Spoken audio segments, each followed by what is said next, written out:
Hey, good morning, everyone, and welcome to Lecture 6 of 124 104 Physics 1A. So we've been talking about forces. We've started this topic yesterday and discussed why an object moves in the first place.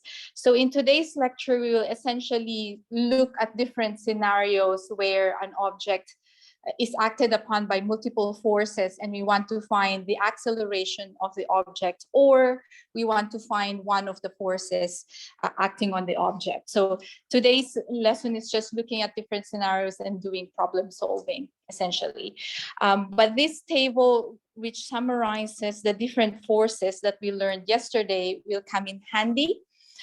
So we have there some forces with predetermined directions, for example, and some forces containing equations, which sometimes we want to use in solving the problems, right?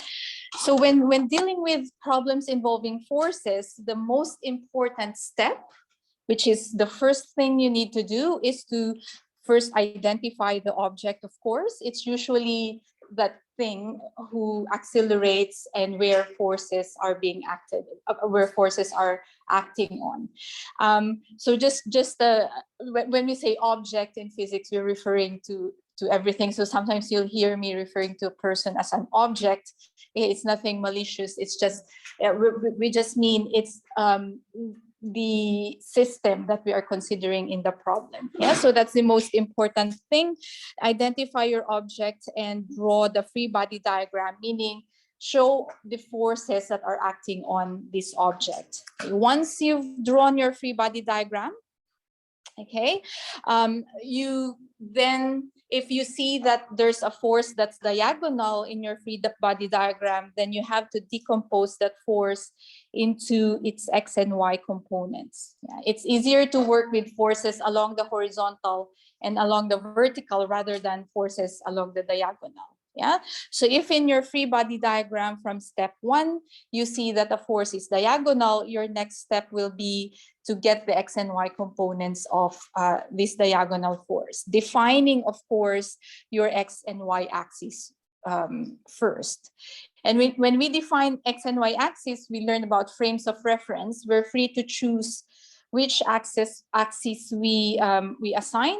It's convenient to assign the positive direction in the direction of acceleration. So then we don't have to worry about whether the acceleration is negative or positive. Yeah, if we say that the direction of acceleration is always positive and put our x-axis or y-axis in that positive direction, then we don't have to worry about the acceleration being negative or positive.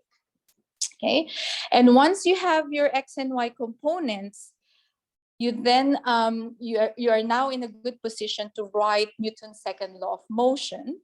In Newton's second law of motion, it's that law that has the equation, and it directly relates the net force and the acceleration of the object. Yeah, and so we'll work with Newton's second law of motion because usually we want to find what's the acceleration of the object, or we want to find one of the forces making up this net force.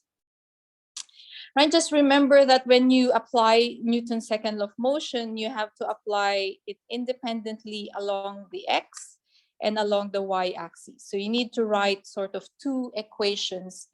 One referring to the acceleration along the x, which will be related to the net force along the x. Of course, acceleration along the y will be related to the net force along the y. Okay. And then once you've set up your equation, that's the only time when you can solve for what's being asked in the problem. Yeah, so we'll follow these steps as we look at different scenarios. Starting with this one, a problem involving tension. You have a 10-kilogram package. It's being pulled along the floor with a force of 40 newtons. So you have, it's being pulled here, pulling force 40 newtons. It's applied at an angle of 30 degrees So theta is 30 degrees, assuming friction can be neglected. And we usually specify this in the problem, whether the floor is smooth, in which case friction can be neglected, or if we specify that the surface is rough, then that implies that there is friction in the problem. Yeah. So the first question is we want to find the acceleration of the package, and then we also want to find the magnitudes of the support force or the normal force exerted by the floor on the package.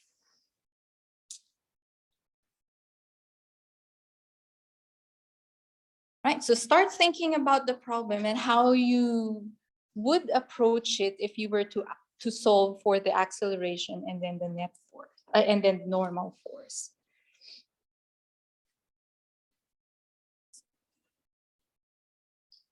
Okay, first thing to figure out what's the object in this scenario. It should be the package, isn't it? Because it's the package that moves because of this pulling force exerted on it. Okay. So yeah, identify the object. It's the package. I've written down here what's given in the problem just to make it clearer. You have the mass. The pulling force is given, 40 newtons. The angle, 30 degrees. And of course, we know gravitational acceleration, even though it was not explicitly stated in the problem. So once you've identified your package, draw your free body diagram. Okay, so you can just use a dot or a point. If you don't have to draw the package itself, you can just represent the object with a dot or a square, a small one. Okay, can you give me one force acting on the package? Yeah. Yeah, if the surface is rough, yeah, then there will be friction. Yeah, these problems specifically states there's no friction. So any other force in the package? Gravitational force. Yeah, it will always be there. Anything that has mass will always experience gravitational force. What's the direction of gravitational force? It's always downwards. Yeah, so you have your gravitational or weight force. Any other force on the package? Yes, pulling force. Yeah, the problem specifically states a pulling force. It's at an angle 30 degrees. Okay, any other force? Support force. Yeah, provided by the surface on the package. Okay, it's directed upwards 90 degrees to the surface. Right. Any other force acting on the package, or is this all there is? I think these are all the forces, yeah? Okay, so if you look at your free body diagram, notice how the pulling force is diagonal. So you have a diagonal force, meaning you need to resolve or decompose this into horizontal and vertical components. Yeah, so you have the horizontal component of the pulling force and the vertical component of the pulling force. Okay. So remember our acronym SOHCAHTOA. When we were learning about vectors and trigonometry, S, of course, is sine, and O means opposite side. C is cosine, A means adjacent side. Yeah. So if you look at your angle theta here, the side that's adjacent to it will be this horizontal force, and therefore that will be a cosine theta function. And for the vertical component of pulling force, this is the side that's opposite the angle, and therefore that will be defined by the sine theta function. Right. So once you have decomposed your diagonal force into its horizontal and vertical components, you can totally forget about your diagonal force. Yeah. Okay, and so your free body diagram now contains only horizontal and vertical forces, which makes it easier to analyze the problem because you don't have to deal with diagonal forces. Okay, the object is moving to the right, so your acceleration will of course be the acceleration of the package will of course be to the right that you assign here. Once you determine the direction of acceleration, you can determine your X and Y axis. So we assign our positive direction to be the direction of the acceleration. So positive X will be to the right in this case. Cool, are we okay so far? Yeah, because this is the most important step, really. Because if you start with a wrong free body diagram, everything else will, of course, be incorrect. Yeah. Okay, so once you have your free body diagram, that's the only time when you need to think about Newton's second law of motion, F equals ma.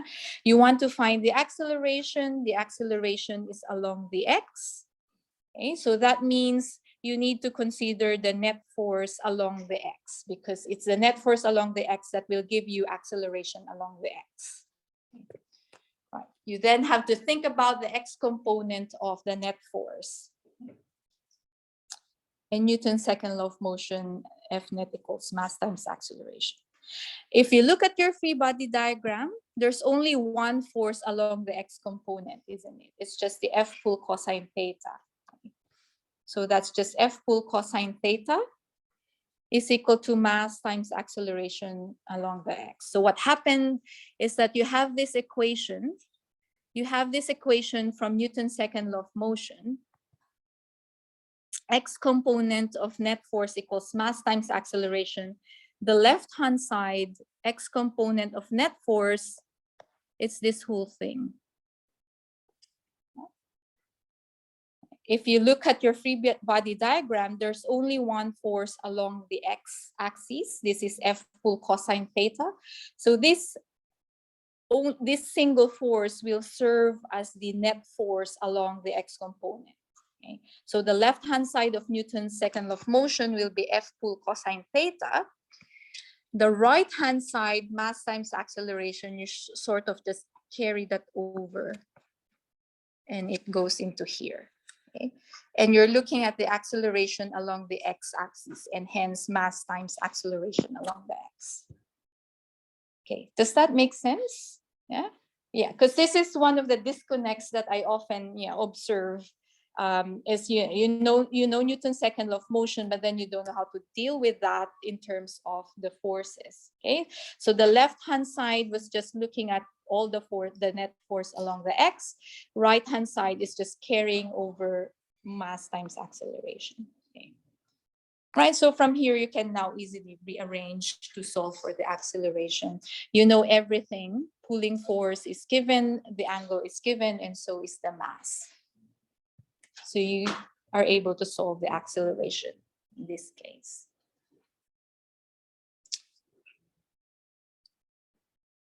Right? Okay.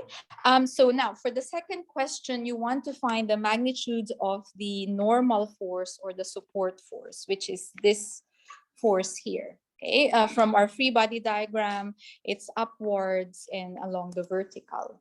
Okay. So how do you solve for the normal force or the support force?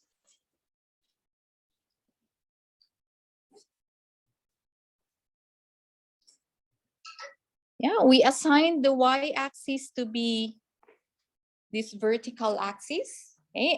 And your normal force is along the vertical.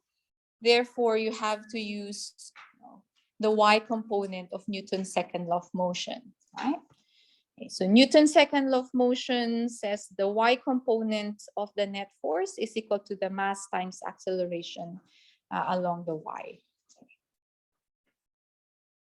Looking at your free body diagram, what are the forces along the y?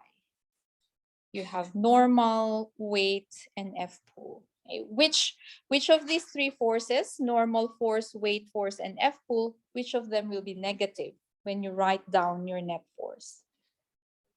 Weight force, yeah, because we defined that upwards is positive in our axis here.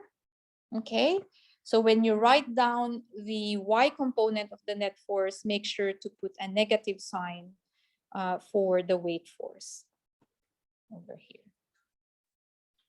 So once again, the left-hand side of Newton's second law of motion was just rewritten using all the forces in your free body diagram that are along the y-axis. Yeah, you have plus n, okay, plus F pool sine theta and minus W. Those are all the forces along the y-axis. Yeah? And then the right-hand side of Newton's second law of motion, you sort of just carry that over, except you're referring to the y component of acceleration. All right, so you want to find n. Okay, F pool is of course given, theta is given, 30 degrees. How about the weight? Can we figure out what weight is to allow us to solve for n? Yeah, good, yeah. Weight is equal to mass times gravitational acceleration. So in fact, we can solve for weight, okay? Right, mass is given, 10 kilograms. How about acceleration along the y? Do we know this?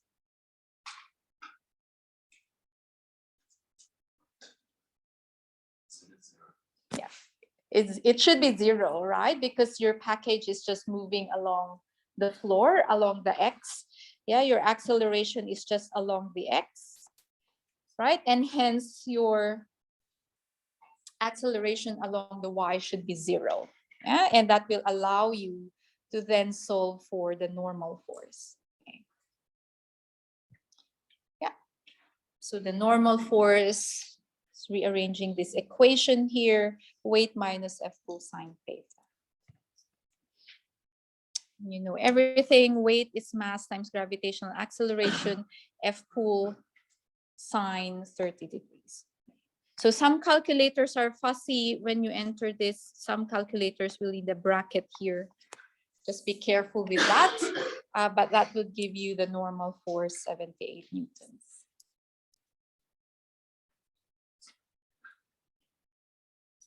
Right, any question about, okay, so the steps we followed is very general. So you apply these steps for every force problem. And that's why for this first example, I sort of tried to go slow and point out several things.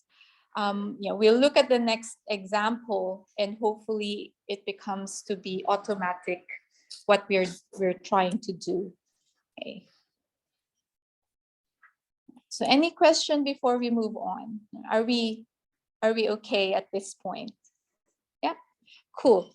All right, now let's factor in friction. So it's essentially the same scenario, we just changed the numbers.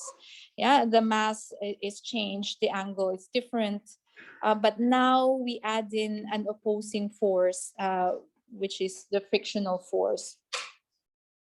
And we sort of change the question a little bit and want to find how hard does the woman have to pull the strap to keep the luggage moving at constant speed.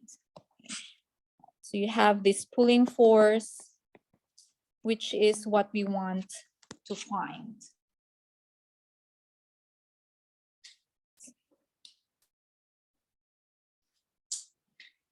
But it's essentially the similar scenario as the previous question. We just added the frictional force.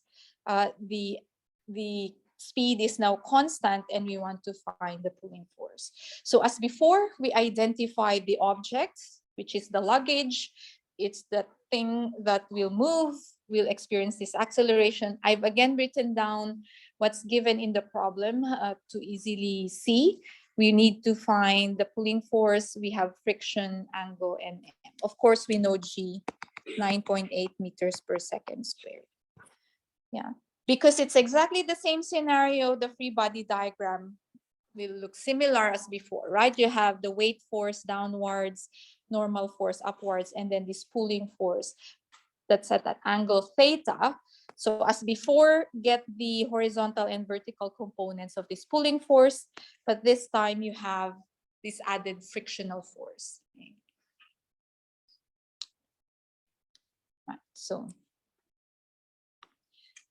notice how the frictional force is directed to the left. It's opposite the direction of motion.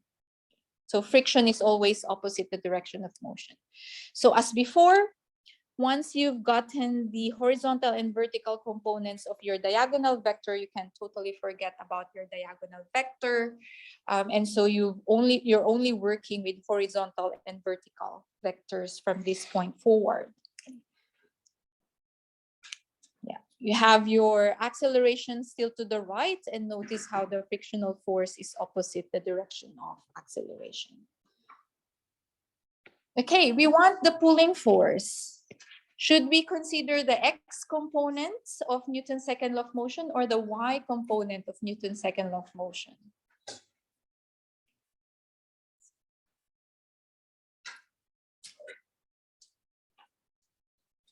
Yeah, because if you look at your free body diagram, you have F pull cosine theta on the x axis and F pull sine theta on the y axis. Yeah, and we want to find this F pull. So F pull comes into both the x component and the y component.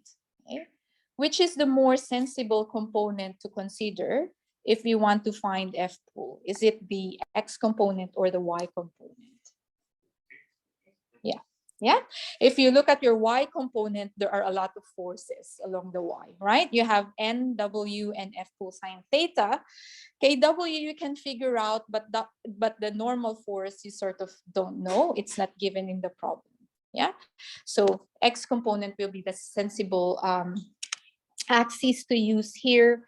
If you look at your free body diagram, you have two forces, F pull cosine theta and frictional force. Okay. We defined acceleration to be to the right. So that's positive x is to the right. Therefore, F pull cosine theta will be to the right, positive, and friction will be negative. Yeah. And once again, the right-hand side of Newton's second law of motion was just carried over into the equation. Okay, we want F pull. This is what we want. Cosine theta, we can solve because theta is given. Friction is also given. Mass is given. How about acceleration along the x? Do we know this? Yeah. It should be 0. Why is it 0?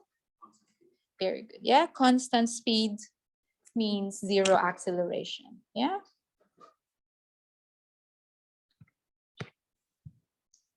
Right.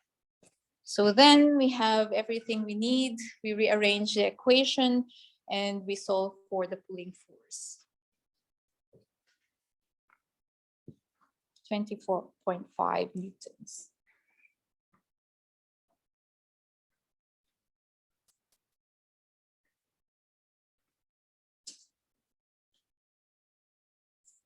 Right. Okay, so you can really see that the free body diagram is really the most important thing, right? All the solutions you write down, you're always referring to the free body diagram. Yeah. Now, just a follow-up question, because there's friction, yeah, there's friction between the ground and the luggage. Okay, what if we're asked to find the coefficient of friction? So what's given is the frictional force. What we want to find is the coefficient of friction. So coefficient of friction is different from frictional force. Yeah. Recall yesterday, friction is one of these forces that has an equation. Friction is equal to the coefficient of friction times the normal force. So Fn, yeah. So we have two symbols for normal force, N or Fn. Okay, and frictional force is related to the coefficient of friction and the normal force Fn.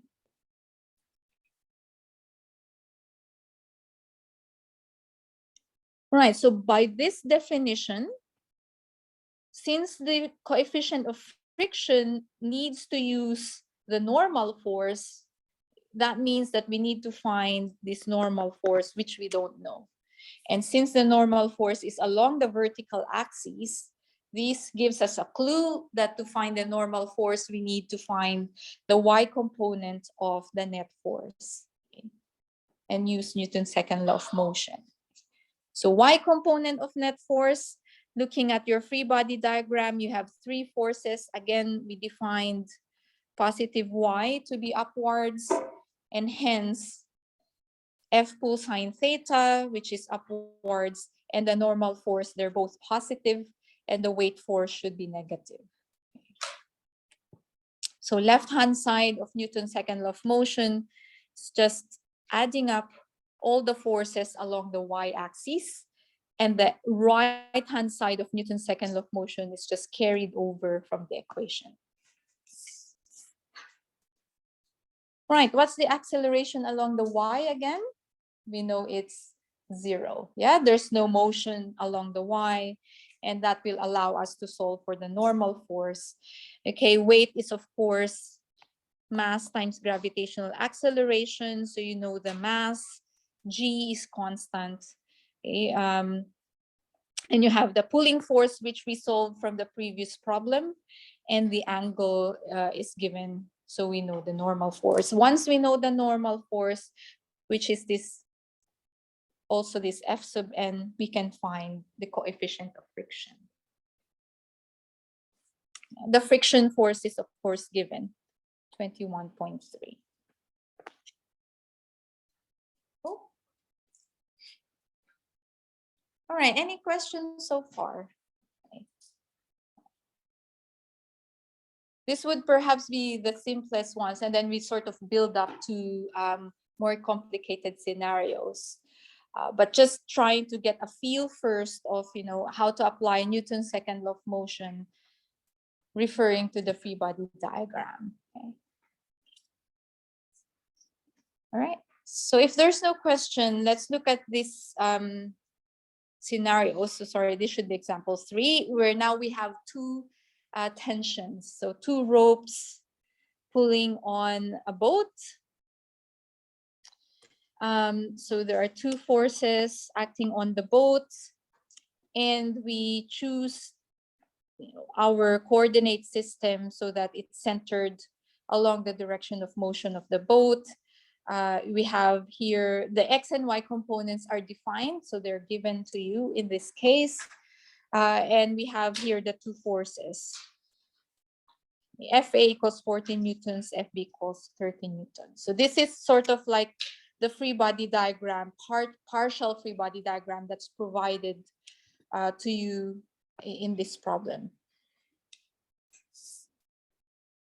Okay, how do we solve for the acceleration of the boat?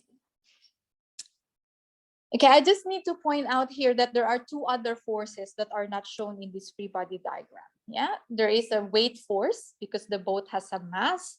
There's a weight force that's pulling the boat downwards, and there's also a normal force that's exerted by the water on the boat, and this normal force is upwards. Okay, so these two forces, there's a so this is top view. So there's a normal force that's coming out of the page. Okay.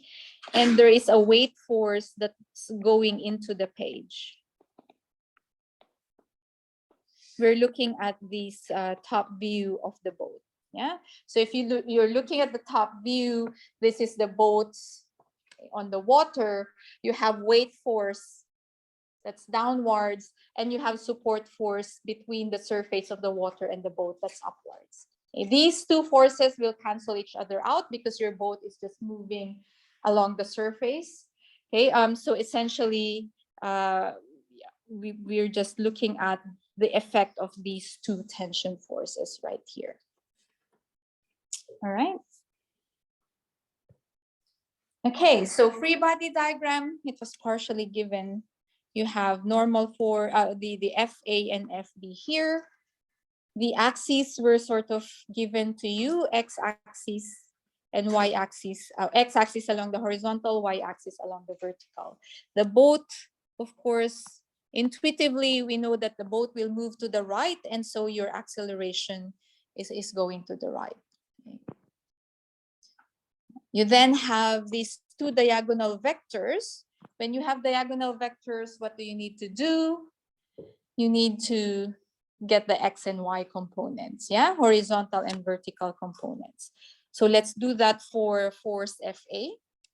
Okay, horizontal component of FA, of course, this is theta A, which is 45 degrees. Okay. And the vertical component of FA is this red arrow here. We do the same thing for FB because FB is also diagonal. So it will have an X component. This is, of course, theta B being 37 degrees. Okay, and FB will also have a Y component. As before, once you've decomposed the diagonal vector into vertical and horizontal components, you can totally forget about the diagonal vector. So you have this free body diagram that contains only horizontal and vertical forces. Yeah.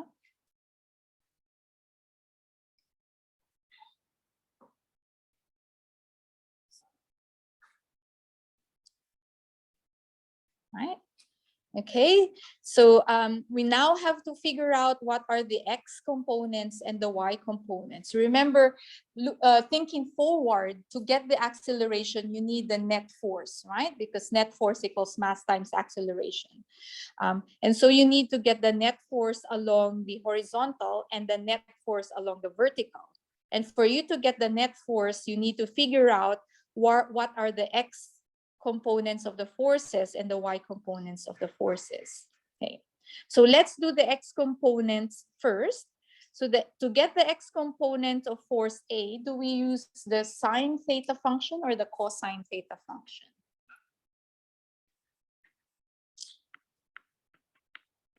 Sine or cosine?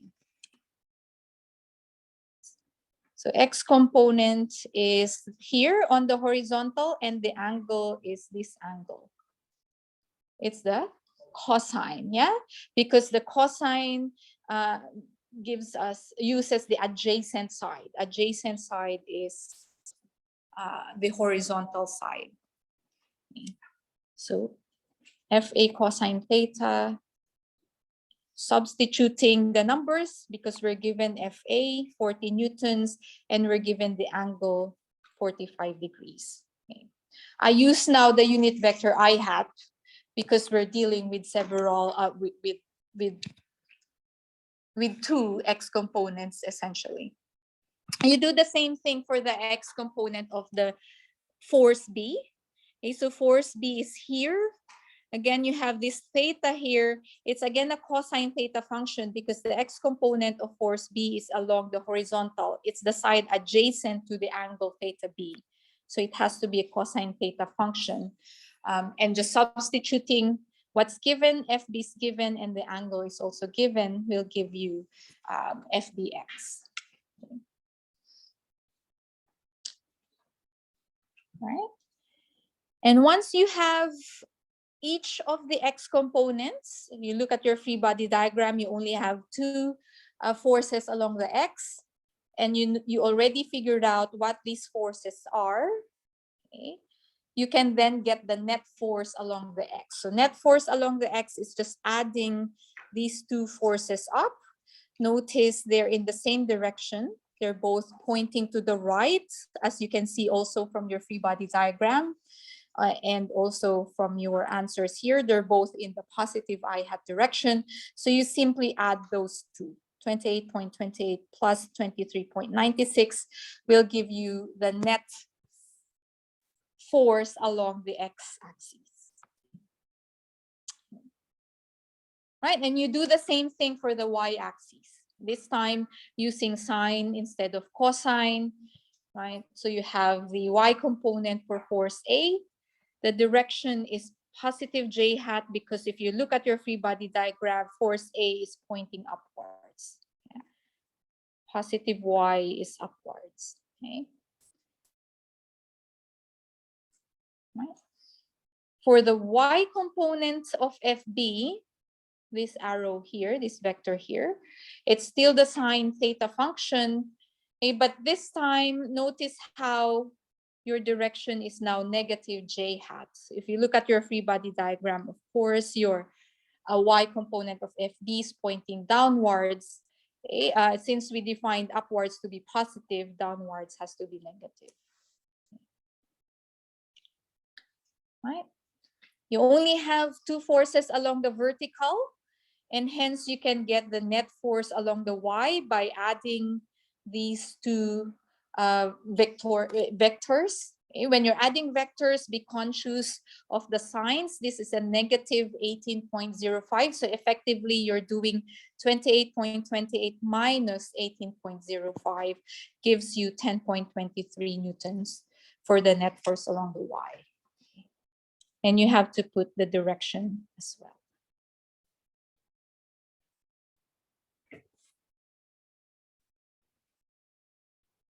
All right.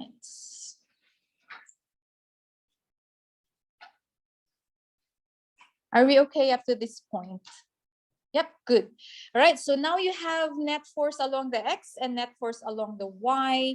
You can now get the net force. Okay, net force will be a combination of the x component plus the y component.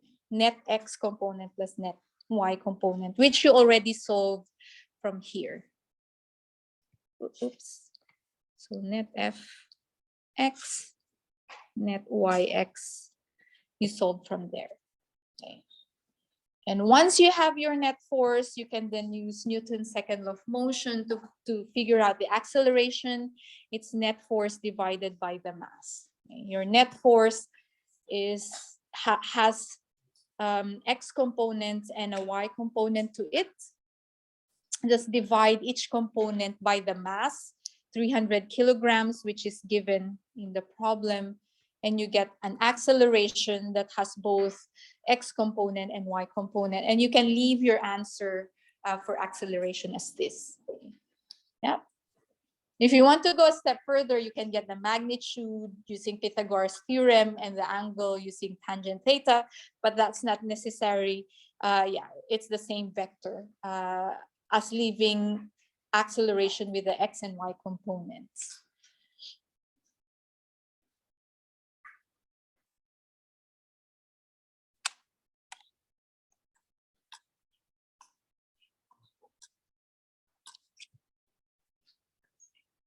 Right. Any question about this problem, or are we happy to move on? Yeah. Yep. So the next scenario is a very classic one. You will always encounter this when we're talking about forces and acceleration. You will always encounter this. So it's also sort of like a favorite question in the test or exam. Yeah, I'm not giving any clues. We haven't written the test or exam, so I don't know what the questions are. But yeah, this is a very classic problem dealing with forces. So you have here an inclined plane and a person, or sometimes it's a box or some other object that slides down this inclined plane. And you want to find, for example, the acceleration of this person or an object that's sliding down the inclined plane. So for this particular scenario, the mass of the person is given, the slope is given, and okay, there is also a frictional force that opposes the motion, which is also given.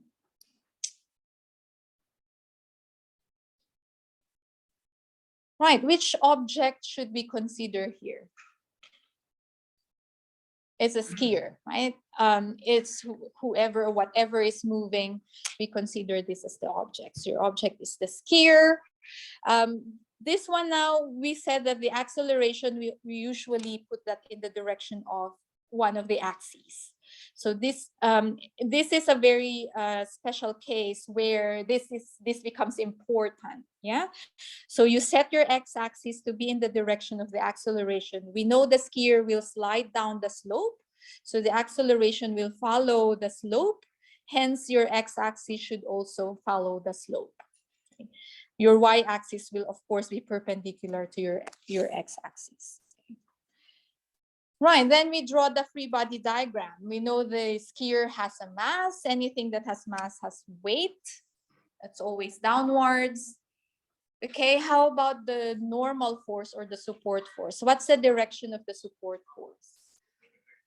Perpendicular to the slope. Good, it's always perpendicular. Yeah,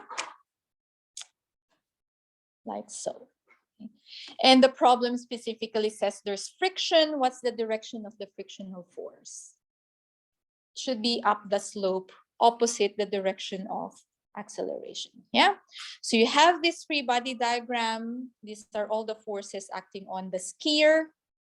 Okay, just to make it cleaner, I redraw the free body diagram here, independent of the slope. So I've chosen the x-axis to be along the slope. The y-axis is perpendicular to the x-axis. We have here the forces we identified. Now the angle of the slope, 25 degrees, okay, will be the same angle between the weight force and the y-axis. If it's, yeah, this is an illustration, a geometric illustration of why this is the case. Yeah, if this is the 25-degree slope, you can always draw a similar triangle, right? It's a smaller triangle, but still the angle is 25 degrees. It's the same. Okay. The horizontal side of the smaller triangle makes a 90-degree angle with together with the weight force. So naturally, this angle here will be 90 minus 25 degrees. And if the weight force together with the slope and the y-axis, this is the y-axis, makes a right angle triangle, then this angle here between the weight force and the y-axis should be 25 degrees. And so here is the 25 degrees. Yeah. It's just moving, you know, this angle to your coordinate system so that you are able to relate this angle to the forces in your free body diagram. Okay. Right? So this is one crucial bit in this specific problem, knowing that the slope, the angle of the slope translates to the angle between the weight force and the y-axis. Okay, so this is sort of key, one of the keys to solving this problem. Yeah, I don't know about you, but I don't really want to tilt my head to sort of look at the x and y axis here. So there's nothing stopping you from rotating your coordinate system so that your x-axis is in the horizontal and y-axis is in the vertical as usual. Okay, of course, when you rotate your system, you have to rotate your forces along with your axis as well. Yeah. Okay, so it's still consistent. Frictional force is along the negative x, normal force is along the positive y, and your weight force has this 25-degree angle relative to your y-axis. Right? Cool. You have this free body diagram. You can now do, you have this diagonal force. Whenever you have a diagonal force, you get the components. Yeah, you have the x component and the y component. This time, again, remembering SOHCAHTOA, the x component should be a sine function because your x component is the side that's opposite the angle. Yeah, opposite means sine function. Okay, and your y component is the side that's adjacent to your angle, so your y component should be cosine theta function. So cosine theta is for the adjacent side. Yeah, so be careful here. So this is the second key to solving this problem. The x component doesn't always have to be cosine theta. Okay, and the y component doesn't always have to be sine theta. You have to look at the angle and which side you are getting as the horizontal or vertical side. Right, so once you've done this, okay, the x component will be weight sine 25, the y component will be weight cosine 25. So weight is, of course, n times g. Yeah, you can then disregard this diagonal vector, and as usual, you only have horizontal and vertical vectors, okay, which you can work out. So you can work out the x component, you can work out the y component for the weights.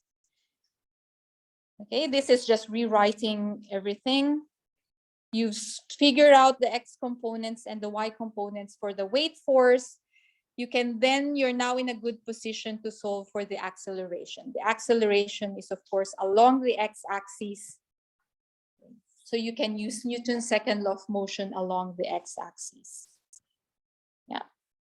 Net force along the x consists of this x component of weight and the frictional force, okay, which will allow you to find the acceleration.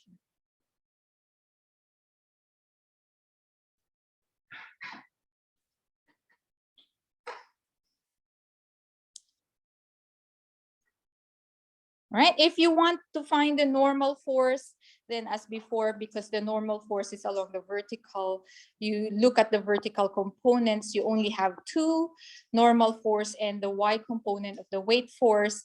They should be equal so that they cancel each other out because there's no motion along the vertical, right? The skier is just sliding down the slope, and that will allow you to find the normal force. All right. Any question about this inclined plane problem? Yeah. Okay. Right. Okay, now let's look at a more complicated situation where you have two objects. Now we're looking at two objects constrained, which we call, when you have two objects that are tied together, we call this a constrained motion. But it sort of makes sense that if two objects are connected and they move together, their acceleration should be the same. Yeah.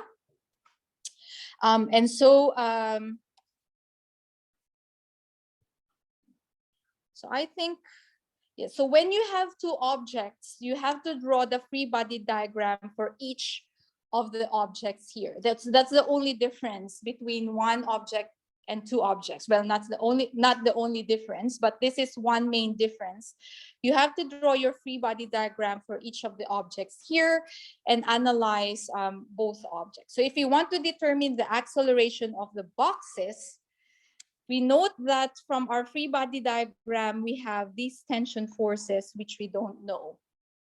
Okay, so if we don't know something from our free body diagram, we can always, for example, choose a different object. Okay, so in this case, we can choose to bunch both things together. Right, so that we consider these two boxes as our objects, and by doing so, there will only be one free body diagram for the whole thing. The mass of this object will, of course, be the combined masses, and there will only now be one force acting on this combined object, which is the pulling force, yeah, along the direction of motion. So in this case, since we combine these two objects, we don't have to know about the tension between the objects because it's part of the objects. Okay? We only need the pulling force. We have normal force and weight force here, but they don't really come into the solution because there's no motion along the vertical. So these two will cancel each other out. And so we have Newton's second law of motion only along the x, involving the pulling force equal to the total mass divided times the acceleration, which allows us to find the acceleration. All right. The tension force cancelled out anyway, because the tension would be equal and opposite. Yeah, that's a good point, and that's a good question. So the tension force, where's my free body diagram? They're equal and opposite, you're right, from Newton's third law of motion, but they're acting on different objects. Yeah, so this tension force here is acting on mass A, and this tension force here is acting on mass B. And so they cannot cancel each other because they are all assigned to different objects. Yeah, they will only cancel each other out if they're acting on the same object. Like this normal force and this weight force, they cancel each other out because they're both acting on the box A. Yeah. Right. So if you want to find the tension force, it's now important to consider these two free body diagrams. So you can use either this first one, tension is equal to mass times acceleration for box B. Okay. Yeah, mass will be 12 kilograms times the acceleration we solved from the previous problem, which what was this? 1.81? Okay. We'll give you this tension, or if you consider box A, you have two forces. You have pulling force minus tension will be equal to mass times acceleration. So your tension will be mass times acceleration, negative plus pulling force. Yeah. Using using either of these equations should give you the same answer for the tension force, because it's the same rope that's being exerted by the tension, right? But just, yeah, so for any, if the problem involves more than one object, then the acceleration should be the same for both objects because they're connected, they move together. If they're connected by a rope, the tension should be the same. And you have to create a free body diagram for each of the objects. You apply Newton's second law of motion to each of the objects, and you choose the coordinate system for each of the objects. So assign the acceleration to be positive, and the axis to be positive in the direction of the acceleration for each of the coordinate systems of the object. So this sort of problem solving guide will apply to any force problems involving more than one object, such as the example with the two boxes we looked at. And I think in the workshop there is a problem which involves more than two objects. I have an example here with two objects as well, but unfortunately we don't have enough time to go over this. I'll perhaps try to find some time in the next lecture. Yeah, but otherwise these steps will be followed when dealing with more than one object in the problem. All right, so any question about forces? Okay, we'll have the workshop will be on Thursday. It will be tomorrow. The worksheets is now available on stream, so you're free to download that and look at that. As usual, I'll be checking attendance in the workshops after you show me your solutions. So have a good day, everyone, and I'll see you tomorrow in the workshop.